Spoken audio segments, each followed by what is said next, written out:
Israel already knew from the beginning that they have a limited time to respond and have a window where nobody's going to ask them how they're responding. But with the human cost and the human toll so high, it's becoming really hard to justify that. Hamas is still intact, and people are questioning the strategy and also the goals of this. If you hear what's happening in countries of the global south, not just in the Arab and Islamic world, but in large parts of Africa, large parts of Asia, there is outrage at the United States and Europe for demonstrating a total abandonment of the principles that the West articulated were foundational to world order after Russia's invasion of the Ukraine, that we had to abide by international law, that we had to oppose occupation, we had to oppose annexation, we had to support the criminal prosecution of those people who were guilty of war crimes. All of those sort of high principles that the West announced in roughly a couple of years ago in the context of Ukraine have completely been abandoned.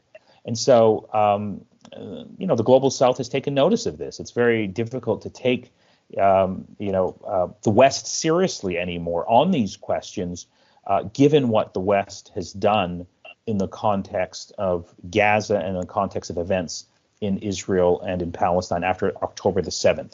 So I do view October the 7th as a paradigmatic sort of moment in international affairs that has parallels with 9/11, that has parallels with the war in Ukraine, and that maybe even has parallels with the end of the Cold War, particularly from the perspective of the global South.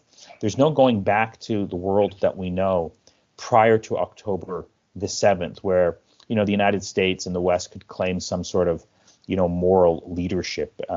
Even prior to October 7th, the U.S. claims that moral leadership were very low in the Middle East and in the global South. It's hit rock bottom now as a result of October the 7th and what's happened in Gaza.